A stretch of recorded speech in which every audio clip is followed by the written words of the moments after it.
nunca nos había pasado tener que rellenar porque el entrevistado no llegaba. Sí. Sí. Gracias por sumarte. Ya, Gracias por entender también la invitación que queríamos hacer en tu caso, porque efectivamente este es un tema del cual se pueden sacar varias lecciones, incluso cuando uno no es cantautor, pero que sin embargo me imagino que tú mismo tienes cosas que decir que nunca nadie te pregunta. Me tinca. Te presentaba hace un ratito como un cantautor particular porque tú en realidad eres músico desde chico, pero no hacías canciones cuando chico. En realidad tú te tiraste a tocar bajo y a integrar bandas en el colegio, en la adolescencia, pero hacer canciones tuyas, en realidad ha sido una suerte como de descubrimiento más tardío, ¿no? O sea, yo cuando... Bueno, hola a todos, gracias por estar acá. Cuando yo empecé, siempre quise hacer canciones. Cuando empezamos con Los Tetas, que fue como el primer grupo donde empezamos, hacíamos canciones, pero era una forma de hacer canciones bien caótica. O sea, cada uno siempre cantaba lo que escribía. Y a veces no tenía mucho sentido lo que escribía uno con lo que escribía otro. Era como, ya, escríbete algo. Y salía lo que salía. Que también era bonito porque salían canciones con mucha libertad. Por ejemplo, hay una canción de Los Tetas que más o menos conocí, que se llama Hormigas Planas. Claro. Yo escribí esa canción y la verdad es que no tiene mucho sentido. La escribí cuando estaba en Brasil y veía una hormiga gigante y era un poco un delirio súper adolescente, no sé, tenía 15 años, pero estaba esa libertad y también estaba como esas ganas de siempre de ser cantautor y cantante. O sea, mucho antes de empezar a tocar con Los Tetas yo quería ser un compositor y cantante de mis canciones. Y eso no vino a darse hasta claro. Ya cuando decidiste armar un disco tú solo, o sea, como zafar un poco de la función de integrante de banda y largarte a canciones que empezaron a salir sabiendo que tenías que sostenerlas por ti mismo, que no ibas a tener una suerte de dinámica de taller, ¿no? Claro. Y eso fue hace unos años. Sí, yo cuando me salí de Los Tetas, que fue el año 98, inmediatamente quería hacer mis canciones y cantarlas, pero me costaba mucho hacer canciones. Era un proceso súper doloroso, en verdad. Porque cuando no sé, me acuerdo que tenía un piano en mi casa y se me ocurrían ideas, siempre se me han ocurrido muchas ideas musicales. Toda la vida he estado lleno de melodías, todo el tiempo. ¿Componen en piano?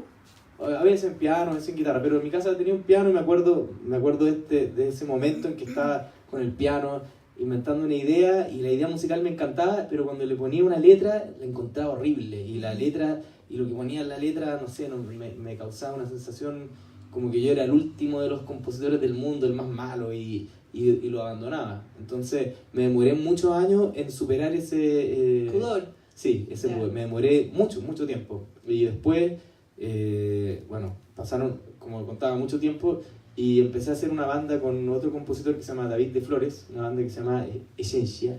Y que tiene un disco. Tenemos 2 discos. Y fue una especie de banda taller, justamente porque los dos queríamos como transformarnos en autores. Y el primer disco lo hicimos en conjunto. Y como fue bueno igual porque descubrí que podía, una manera de superar ese trauma de escribir, fue hacer canciones con otros músicos. También hice 2 discos que nunca salieron con un cantante que se llama Go. Sí, tiene con él. Hicimos 2 discos que nunca salieron. Ajá. Porque teníamos mucha facilidad para escribir canciones. Y me pasaba que en el diálogo con alguien, al momento de componer, me resultaba mucho más fácil porque las ideas estaban afuera, había como como una especie de espejo. Ajá. Entonces, eso no me pasaba solo, porque claro, me quedaba encerrado en mis ideas y en mi no sé, mi autocrítica, en el miedo, qué sé yo. Entonces, con mi amigo de Esencia, hicimos un primer disco juntos y el segundo disco que hicimos nos propusimos ya cada uno traer canciones como autores, digamos. Entonces, la mitad del disco son mis canciones, la mitad de él. Y bueno, ahí las trabajábamos juntos, el arreglo y todo eso, pero eran como que nos fuimos transformando en autores. Y el paso siguiente fue ya hacer cada uno un disco como solista. Y eso fue lo interesante porque así ocurrió, digamos. O sea, él sacó su disco solista primero y yo me estaba medio picado y decía, no, te voy a sacar el mío. Y yo siempre como que quería, venía como desde el soul, del funk, pero en ese momento sentía que no, cuando escribía las letras dentro de esa música, sentía que algo pasaba, sentía que, o sea, que algo no pasaba en realidad, que no podía, no sentía que esas canciones tuvieran tanta fuerza. Entonces lo interesante fue que cuando me empecé a interesar en el vals peruano, en la cueca brava, y compuse mi primer vals, que fue la canción Tu Misterio, me sorprendió con algo que yo no había hecho nunca y un tipo de letras que yo no había escrito, y como que yo mismo fui como espectador de algo que no sabía que podía hacer. Entonces fue súper entretenido, lo pasé súper bien componiendo todas esas canciones porque era sorprenderse, y ya más maduro también. Ya tenía más de 30 años. Claro, entonces, ¿no? sí, sí. Entonces podía como... Sentía que ya tenía mucha más libertad con respecto a la materialidad de las palabras, ya no me causaban esas sensaciones tan incómodas, o sea, podía escribir una letra y si no me gustaba escribir sobre la misma canción, escribir otra letra y hasta que encontrar, digamos, lo que me parecía, podía jugar un poco más. Cuando uno es tan autoconsciente y pasa por ese proceso de decir que esto no está suficientemente bueno y uno tiene como el estándar muy alto, hay dos posibilidades. O que uno no tiene talento, efectivamente, y no llega a ese estándar, pero también yo sospecho que en el caso tuyo, tú eres un gran admirador de grandes cantautores. O sea, tenías perfecta conciencia de que de pronto tu trabajo no estaba a la altura de los cantautores que tú solías escuchar en ese tiempo. Tú pasaste por un periodo grande escuchando música brasilera. Claro. Y claro, si uno no es Chico Buarque, Claro. se intimida. Estaba esa cosa como también de que era una cohibición a partir de lo que tú admirabas como autor en otros autores. ¿Estaba esa comparación?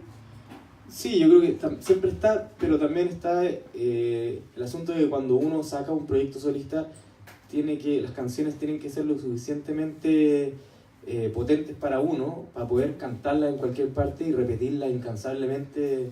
Entonces, como defenderlas, así. Sí, pues defenderlas. Sí. Eso yo creo que es una buena definición, defenderlas, porque claro, porque las canciones que hacía, que sobre todo desde el soul sentía que no podía defenderlas, ¿no? Como que no se sustentaban bien. Es una cuestión súper subjetiva, porque quizás a otra persona le puede gustar o no sé, pero claro, si uno no lo siente no pasa nada. Es como, tiene que ser muy interno, tiene que venir de uno. Hola, tengo hartas preguntas que hacerte. La primera es, tomando algo que apareció con la Marisol, que tiene que ver con la apertura a través de los estilos musicales, ¿no? Por lo que escucho, entiendo que para ti el vals, en particular con Tu Misterio, que fue la primera aparición, ¿no? El estilo te proporcionó un nuevo espacio creador, ¿cierto? Sí, totalmente. ¿Cómo llegaste primero al estilo, entonces? Porque claramente no estaba presente antes, claro. Y ahí estaba el vacío. Finalmente el estilo, entiendo, es el que te proporciona el espacio en donde te sientes a gusto como para poder empezar a fluir, ¿no? Claro. ¿Cómo llega el estilo? ¿Cómo llegas a ese encuentro amoroso, por decirlo de alguna manera? Llegó primero en algunos viajes a Perú, que hicimos con los Tetas, y buscando vinilo, descubrí Sambo Cabero, Oscar Avilés, que son como grandes cantantes del estilo, y con un sonido muy negro también, muy afro. Entonces eso al tiro nos enganchó por ese lado, digamos, por el lado de lo afro, medio soul, funk, qué sé yo. Entonces ahí yo empecé a entender que había algún parentesco entre estos estilos y lo afro norteamericano que tanto me había gustado toda la vida, que era como el lenguaje en donde yo más me sentía cómodo. Entonces fui indagando ahí. Yo creo que es muy importante también el cambio de métrica, como en el vals es en 3/4. También, o sea, acostumbrado como al 4/4 que reina en toda la música rock pop que todos conocemos y hemos escuchado toda la vida. Entonces, ese cambio, yo nunca había compuesto una canción en 3/4, o sea, y hay muchas más métricas también de explorar que quiero hacerlo en los próximos trabajos, pero algo pasa con el 3/4 que también es el 6/8 de alguna forma de la cueca, se cuenta más o menos parecido, que ocurren otras cosas. Incluso leí una entrevista al bajista, ¿cómo se llama? Holman, Ernesto Holman, donde hablaba de la potencia que hay y la conexión con la tierra y con la cultura mapuche también, y con la cultura, o sea, con toda la cultura latinoamericana. Él habla de lo ternario. De lo ternario, claro, sí, que es lo que tiene que ver con el 3/4, y me hizo mucho sentido porque realmente a mí me pasaron cosas muy diferentes cuando empecé a hacer música en 3/4 o 6/8, o sea, realmente pasan cosas. O sea, finalmente fue el cambio métrico, claro, que también, coincidía que también claro. estaba en el vals. Sí, pues también. Porque escuchar Vendaval es un recorrido de 3/4 Sí, pues, por todo. 37 minutos y Sí. medio, ¿cierto? Que te queda como resonando ese pulso ternario, Claro. ¿no? ¿Y cómo es que esa métrica o ese... Vendavals. Vendavals, claro. ¿Y cómo es que esa métrica y ese estilo en particular te inspiran en cuanto a temática? ¿A Claro. qué decir? Sí, sí, totalmente, porque en el soul la música te lleva siempre a algo sensual, al deseo sexual y a toda la... Y, o sea, como el mundo como del funk, que es como la fiesta y la pasión y qué sé yo, que son cosas que siempre me han gustado, me interesan, pero en cuanto a las letras, el sonido más latinoamericano de la cueca y el vals está mucho más asociado a las vivencias, bueno, amorosas principalmente, pero tampoco al sentido como romántico, como de la balada pop romántica, que solo te amo de miles de formas, sino que a los problemas, a los conflictos, a los cuestionamientos que hay y a millones de temas que ocurren en el amor. Entonces, claro, te empezó a salir toda esa temática también, que siempre me ha interesado mucho. ¿Y te la tuviste que inventar o se lo cantaste y se lo escribiste a un alguien con el cual estabas en conflicto, particularmente en ese punto? Es una pregunta muy personal. ¿Puedo hacerte esa pregunta? Sí, güey. Sí, no, me inspiré realmente en una relación que tenía, Ujú. que sentía que estaba muy enamorado y de hecho la canción Tu Misterio la escribí como un regalo un poco, ¿cachai? Y salió y después fue casi como, la composición de Vendaval fue casi como una, ¿cómo llamarlo? Pero como un gráfico de la relación, porque después tuvimos muchos problemas y la relación terminó muy mal. Entonces, Tu Misterio es como la última parte bonita que tuvo y después ya se empezó a desmoronar y bueno, y después ya se destruyó totalmente. Pero eso también está en el disco. Sí, pues está en el disco, o sea, las canciones Aguacero es como la primera vez que me patearon, volvimos, de la segunda vez que me patearon sale Pájaro Vagabundo, así tal cual. Y lo divertido es que después se acabó la relación y salieron canciones que ya no tenían una temática directamente amorosa, que es interesante, porque las últimas que salieron es Veleidosa, que un poco habla de, yo siento que habla como de, yo me imaginaba un poco que Dios no era Dios, sino que era como una diosa, y como habla como, también es como si yo se lo cantara a una mujer que me inspira, pero yo también estaba pensando en la naturaleza femenina de la creación, no sé, una bola así. Y el otro tema es Calavera, que no es de amor, sino que es un tema que habla sobre la muerte y claro, no tiene nada que ver. Entonces, claro, como que ya terminó la relación y ya habían otros temas que estaban ahí como en el aire. Entonces. Oye, y para mí es muy interesante esto, saber si tú reconoces metodologías de trabajo composicional al momento de instalarte a componer. Como que hay analizado si hay un patrón de trabajo repetitivo, como que tenga secuencias de trabajo o fuentes de inspiración constante o referentes constantes. ¿Cómo trabajáis Sí, totalmente. la obra? ¿Cómo llegas a construirla? ¿Cuál es tu metodología? Hay varias ideas, digamos. Lo más típico de cómo me han salido las canciones es desde una melodía. O sea, cuando puedo estar en cualquier parte y se me ocurre una melodía que vuelve también. Me ha pasado mucho últimamente que una melodía que se me olvida y después vuelve. Te insiste, te Sí, toca la espalda. Sí, todo el tiempo. Y no se te olvida. no, pues no se me olvida. O se me olvida en un momento, después vuelve y ahí me acuerdo de nuevo. Entonces, esas melodías a veces vienen con algunas palabras o a veces no. Y claro, como ya me empieza a gustar la melodía, empiezo a buscar las palabras, pero lo que descubrí hartas cosas haciendo Vendaval que son interesantes. Una cosa que descubrí fue que siento que las palabras llaman a las palabras. Entonces, si yo tengo una melodía y no le pongo letra, como que es difícil que llegue una letra. Entonces, pero en cambio hay como cierta como pregnancia entre las palabras y las verdaderas palabras que son la canción. Entonces escribía como una letra y de repente hice el experimento de aunque no me gustara, escribirla igual y terminarla y armar la canción aunque me cargara la la letra que estaba, pero la escribía igual y la grababa, y después la iba escuchando en la micro, en la calle, qué sé yo, y automáticamente empezaban a llegar las frases correctas. Entonces como que estoy armando un rompecabezas, pero es como casi que ocurre mientras uno lo va escuchando. Es que la semana pasada Francisca Valenzuela hablaba de un código que ella tenía con sus productores de cómo rellenar. Y yo me acuerdo que los que trabajamos en periodismo, en libros, tenemos lo del lorem ipsum, ¿Ya? que es como la frase que está codificada para que los diseñadores sepan que ahí va texto. Claro, Entonces sí. uno rellena con el lorem ipsum, Claro, sí. y pienso que es algo parecido, ¿no? Sí. Es como rellenar por mientras, Sí, sabiendo que eso se va a convertir después en una letra que te va a dejar Claro, más contento. como que descubrí que si uno no rellena no llega a nada, como que el relleno tiene que estar. Y después lo leí en una entrevista a Paul McCartney que hablaba sobre algo muy parecido, una idea muy parecida de cómo llegaban Ajá. la idea, y eso, bueno, me sirvió bastante, porque es bonito cuando llega realmente la frase que es, porque es como una revelación y uno como que da mucha felicidad, eso es bacán. Cuando uno logra componer algo que a uno le gusta, yo creo que es como la alegría más grande que uno puede sentir. Rulo, tú hasta antes de Vendaval, que es un disco que ya tiene 3 años, ¿no? Eras conocido básicamente como un súper importante bajista chileno, y se te conocía en cuanto a ejecutante, ¿no? O sea, tú eras un instrumentista, un Claro. instrumentista destacado, pero en realidad tú tocas más de un instrumento. Te has formado incluso con lecciones formales de guitarra, no sé si de teclado o de piano, pero has tenido como estudios más técnicos.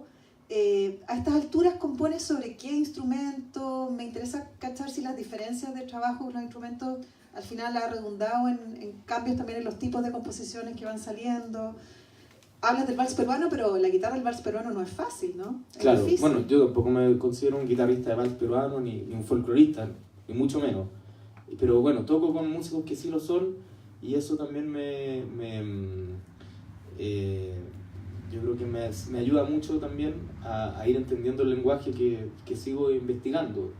De todas maneras, la guitarra sigue siendo como mi instrumento más fiel, porque sobre todo por una cuestión de poder llevarlo a todos lados.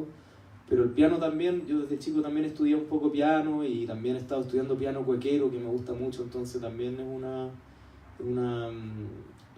son como esos caminos que uno sabe que va a tomar pronto, digamos, pero por ahora he estado componiendo mucho en la guitarra, o a veces como sin instrumento también, me pasa como ¿Ah, sí? sí, la melodía y la ¿Como letra. tarareando? Sí, como la melodía es la que... Es bonito manda. eso, como que la melodía ya se sostenga por sí mismo. O sea, lograr eso yo creo que también ayuda a que sea más exacta, más precisa, como con lo más básico. Eso ayuda a que la canción se pare por sí misma. Otros estudios que tú tuviste en este camino que te llevó a Vendaval, que para los que no sepan acá es el único disco solista que tiene hasta ahora Rulo, así que vendrán más, pero por ahora es el único que estamos hablando porque es efectivamente... Discos tienes ya como... ¿Cuántos discos has grabado en la vida? ¿Como 10? Puede ser. Sí, pero tuyo hay uno. Claro, Hubo estudios de literatura tuya. claro.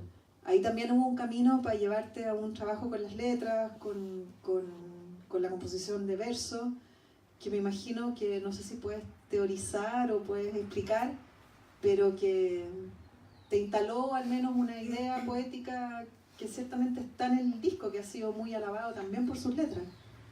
Yo la verdad me cuesta determinar en qué grado me sirvió. Yo supongo que me sirvió. La verdad es que en algún momento, después de que me salí de los tetas, estaba un poco medio perdido en el espacio y no sabía muy bien qué hacer con mi vida, y mi papá me ofreció estudiar, o sea, pagarme una carrera. Entonces yo tenía ganas de estudiar teatro y me dijo que ni cagando.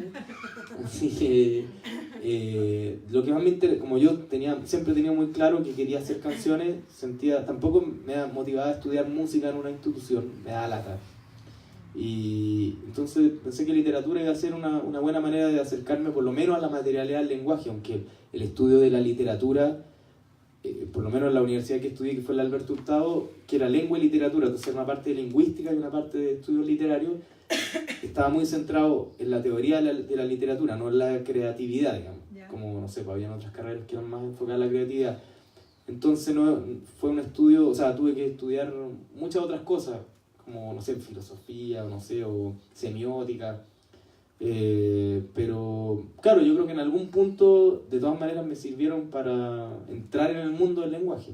o sea, después de una carrera de 4 años, uno se da cuenta que no sabe nada en realidad, es solamente una muestra así, bien general, porque cada campo es tan enorme, pero yo supongo que, claro, en algún punto me ayudó como con el hablamiento. Sospecho, creo que incluso una vez lo hablamos en una entrevista, que también te instala al menos una idea de qué es lo que no quieres hacer. Sí, pues también. Una cierta conciencia de los clichés que quieres evitar o de fórmulas que usa Claro. otra gente que te resultan particularmente antipáticas, Sí, de que todas quieres maneras. evitar, ¿no? Sí. Bueno, lo interesante también es que justo en esa época yo estaba súper alucinado con la música brasilera. Entonces la tesis final, que era una tesis corta, la hice sobre una canción de Chico Buarque. Entonces tuve que estudiar el bossa nova y la historia y la canción y analizarla y buscar un marco teórico para que todo calzara más o menos. La hiciste sobre construcción, Sobre, que es claro, una de las sobre mejores que construcción. tienes. Sí, así que eso fue bonito de poder relacionarlo un poco con la música, que es el tema que más o sea, lo que más me mueve es la música, pero la canción en realidad, yo creo que es lo que más me mueve como... Algo que decir música. de construcción, una canción de Esdrújulas. Sí, bueno, que un poco tengo que volver a leerlo, pero lo que me acuerdo era que hablaba un poco sobre lo fantástico que yo encontraba en la canción, era que ocupaba, aparte del significado de la letra, que habla sobre un día en la vida de un obrero que termina suicidándose por la angustia de ser un obrero mal pagado en un país latinoamericano, pero al mismo tiempo utiliza la materialidad del lenguaje para, con las mismas palabras, construir una construcción donde está el obrero. Entonces hace un juego semiótico, por así se puede llamar, como de ocupar la materialidad misma de las palabras también para expresar lo que está expresando la canción. Entonces eso ya abre la canción a infinitos significados y es totalmente virtuoso. O sea, nosotros estamos tratando de hacer una canción, él ya está como proyectando en una canción, sí, otro significado, o sea, es como un nivel ya Sí, como bastante... el concepto de artefacto, casi. Claro. Sí. Sí. Si quieres ir Eso fue. interrumpiendo acá con guitarreo, con tarareo, puedes, ¿ah? Ah, ya. No te voy a hacer cantar construcción porque puede ser muy complicado. Sí, Pero no me la sé de memoria. Hay una como una suerte de recurrencia que se ha dado en los comentarios que ha generado tu disco, tus singles, tus videos, que me imagino que te tiene ya un poquito quizás, no sé si cansado, pero la mayoría de la gente se sorprende de Vendaval, como que no se esperaban eso de ti. Claro. Por el tipo de sonido que habías trabajado durante tanto tiempo, pero también porque aparentemente esperaban de ti algo más juvenil, más frívolo quizás, o más liviano. Al final has logrado levantar un disco de cantautor adulto, con un estilo, o al menos con la impresión de que va camino a forjar un estilo adulto que da la impresión Adúltero. de que vienen hartos discos por venir. No siempre pasa eso, ¿eh? Uno a veces escucha debuts y uno cacha más o menos que va a ser debut y despedida. Claro. Con Vendaval da la impresión de que son el inicio de un camino tuyo, que ojalá, bueno, que siga y que dure. ¿Estás consciente de esa sorpresa que ha generado el disco, no? Sí, claro. O sea, de alguna forma a mí también me sorprendió. O sea, menos quizás a la gente que seguía los Tetas, que pensaba que yo iba a sacar un disco de funk y soul, porque claro, yo venía de antes buscando la música brasileña, de eso me llevó a la música latinoamericana, pero de todas maneras siento que lo bonito de todo esto es que siento que al indagar en los ritmos y sonidos latinoamericanos me encontré a mí mismo más que antes, por lo menos. Entonces, de todas maneras eso me abre un camino por donde explorar, ¿cachai? Entonces, claro, mi anhelo más grande es seguir sacando discos. Ahora ya estoy trabajando en el disco nuevo, ya llevo como la mitad grabado, y componiendo y también buscando más mi lenguaje. O sea, tuve una entrada en mi propio lenguaje y quiero seguir indagando en la cueca, en la música latinoamericana, mezclándola con otras cosas. También siento que al descubrir la cueca brava, por ejemplo, o el vals, eso automáticamente me puso en otro lugar como músico, a mí mismo. O sea, en mi relación personal conmigo mismo como músico, me siento como desde otro lugar, como incluso podría llamar hasta cierta responsabilidad, en el sentido de que de que como músicos del mundo en este tiempo, también es importante, o sea, hacer lo que hacemos desde un lugar que sea propio. No quiero decir que todos tengamos que hacer folclore, ni mucho menos, pero de alguna forma buscar lo que sea de acá, no solamente copiar un estilo extranjero, que es como lo que pasa mucho, digamos. A mí también me pasó con los Tetas, pero en ese sentido siento que había un cambio bien profundo en mí, como en de dónde estoy parado. Muchas veces en entrevistas me han dicho como, oye, bueno, que estoy rescatando estos ritmos, qué sé yo, y como que la respuesta que me hace es como que yo no estoy rescatando nada, sino que esos estilos me están rescatando a mí como músico chileno. O sea, me están rescatando un poco de la influencia extranjera que al final no me deja ver realmente quién yo soy. Y en la cual te podría haber perdido mucho Claro. tiempo más. Sí, Eso, sí. sí. Y en la búsqueda